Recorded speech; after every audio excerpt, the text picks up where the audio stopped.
Bonjour à tous, à toutes. Bonjour Fred. Bonjour Yoran. Alors on continue avec la personne du Christ, sa mort, sa résurrection, tout ce que ça nous apporte. La dernière fois, on a vu des choses très intéressantes par rapport au fait qu'il se substituait. On a essayé d'expliquer ça un petit peu en termes très simples. Est-ce qu'on peut parler de vaccin? Peut-être qu'on pourrait comprendre ça. On connaît le principe du vaccin, quoi. Finalement, on inocule le mal à la personne pour qu'elle se fasse des anticorps. Oui, c'est ça. Et qu'ensuite, elle puisse résister quand elle est atteinte par la maladie. Ok. Alors, est-ce qu'on peut parler, quand on parle d'identification au péché de la part du Christ, oui. Il devient en quelque sorte l'antidote du péché. C'est-à-dire le péché, c'est le problème, c'est le mal, c'est véritablement le... Oui, hein.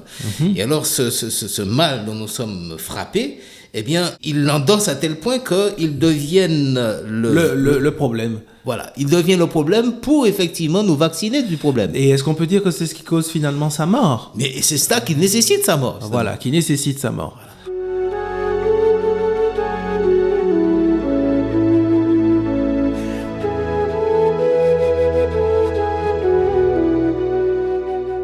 Alors je suggère que nous reprenions le texte de 2 Corinthiens, parce qu'il y a quelque chose qui, de la seconde partie du verset, puis doit nous permettre de mieux saisir, de comprendre toute la pensée elle-même que l'apôtre induit ici, dans 2 Corinthiens 5.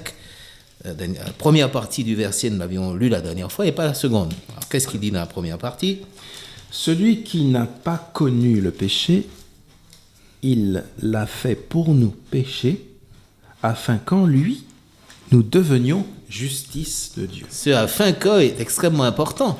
Ah oui. Et c'est là que nous constatons que le vaccin, eh bien, a été effectif, a été efficace. Voilà. C'est que dès lors que le Christ devient péché, il y a une sorte de troc, parce que c'est mon péché en quelque sorte que je lui remets. Hein, et il devient ce péché pour que, puisqu'il n'a jamais péché, eh bien, je puisse endosser à mon tour. Je puisse endosser le fait qu'il n'ait jamais péché, lui. Voilà, c'est ça. Il y a une espèce de deal, quoi. Voilà. On peut dire cela. Qui est à notre avantage, finalement. Tout à fait, totalement à notre avantage. Voilà. Puisqu'en fait, eh bien, nous allons pouvoir devenir justice devant Dieu, c'est-à-dire, eh bien, profiter de sa justice à lui, le fait qu'il n'ait jamais péché, pour paraître devant Dieu comme si nous n'avions jamais péché. Donc, il endosse notre mort, la mort qui était normalement la nôtre pour nous, et nous endossons eh bien, sa vie, sa justice.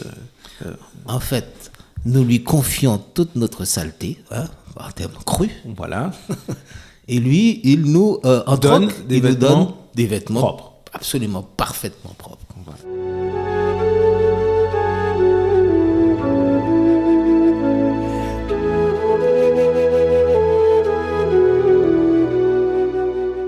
Alors maintenant qu'il y a eu, comme nous le disions, double identification de la part du Christ, qui, parole de Dieu, devient homme, parfaitement, nous avons déjà cité suffisamment de textes à ce niveau, il n'a pas joué à l'homme, il a vraiment été homme. Oui, pleinement. Qu'il éprouvait nos sentiments, il n'a pas fait semblant. La soif, etc. Donc homme, à 100%. À 100%. Et cette identification, eh bien, est suivi de cette deuxième identification au problème qui fait que nous sommes séparés de Dieu et que nous sommes imprégnés par le péché.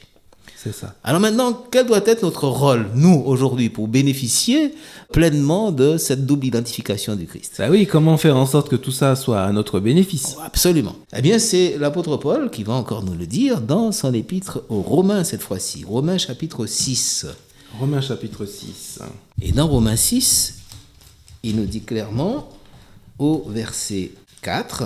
Par ce baptême de la mort, nous avons donc été ensevelis avec lui, afin que, tout comme le Christ s'est réveillé d'entre les morts par la gloire du Père, de même nous aussi, nous marchions sous le régime nouveau de la vie. Et verset 5.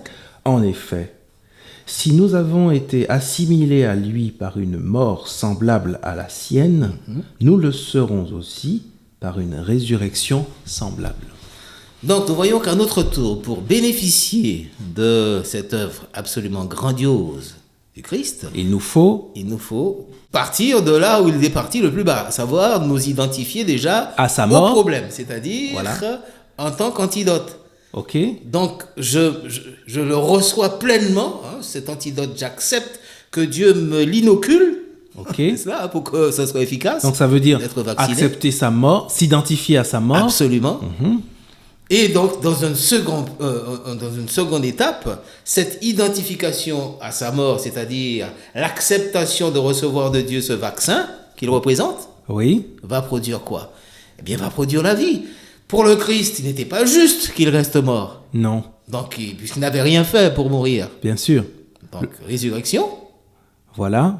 Et donc si je m'identifie à cette même mort, je m'identifie aussi à la résurrection du Christ. Exactement. Voilà. Donc, c'est bien ce que l'apôtre nous laisse entendre. Nous avons là une double identification. Identification d'abord au problème. En tant qu'antidote, nous en bénéficions. Ok. Nous sommes vaccinés. Et puisque nous sommes vaccinés, nous réagissons suffisamment à cette maladie pour ressusciter, en être guéris. Être guéri. Et nous sommes ainsi ressuscités avec Christ, c'est-à-dire totalement guéris.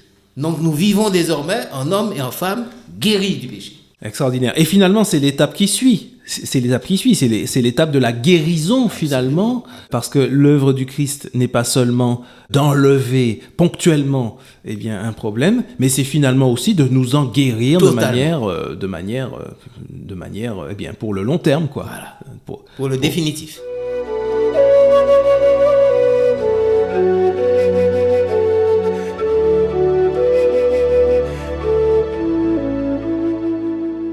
Eh bien voilà, donc il y a guérison, et s'il y a guérison définitive, eh bien il n'est pas étonnant que nous retrouvions un texte comme 1 Jean 1 au verset 7 qui formule très clairement cette guérison. Il y a deux textes, 1 Jean 1, 7 et Hébreux 9, 14. Alors, qu'est-il dit là?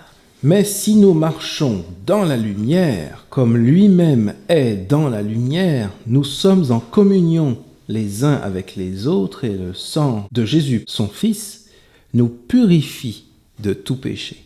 Voilà, donc cette guérison, cette progression. C'est bien une certitude. Oui, c'est une certitude, oui. On ne nous dit pas là, va essayer de nous purifier, va tenter de nous purifier. Ouais. C'est un fait. Nous purifie dès lors que ce vaccin, nous l'avons reçu, et que par conséquent, dès lors que nous avons reçu ce vaccin, eh bien, nous bénéficions pleinement de sa capacité curative. Je ne sais pas si on peut ainsi s'exprimer. Disons que son pouvoir curatif. Voilà. Disons que la purification ici va plus loin que, je dis ça pour bien expliquer, n'est-ce pas, va plus loin que le fait de simplement enlever donc le péché, effacer les fautes. La purification, c'est un travail de plus en profondeur, et c'est ce que nous sommes en train d'expliquer ici. C'est-à-dire que vraiment, nous sommes guéris. Guéris. Cœur, si je peux dire. La personne profonde. La personne intérieure. Eh oui. Quel magnifique programme, n'est-ce pas? Donc il y a quelque chose de radical, de total, d'absolu. Eh bien voilà, là encore, une bonne nouvelle pour aujourd'hui. Ah oui, on finit sur une bonne note là. C'est merveilleux. Non seulement pardonner, c'est déjà une première chose, mais purifier, totalement Exactement. Guéri, Magnifique. être vacciné comme... Magnifique. Totalement. Voilà, Elle est bien cette image du vaccin. Voilà. Eh bien, écoutez, nous allons vous dire au revoir pour aujourd'hui. Oui, et puis à la prochaine fois. À très bientôt.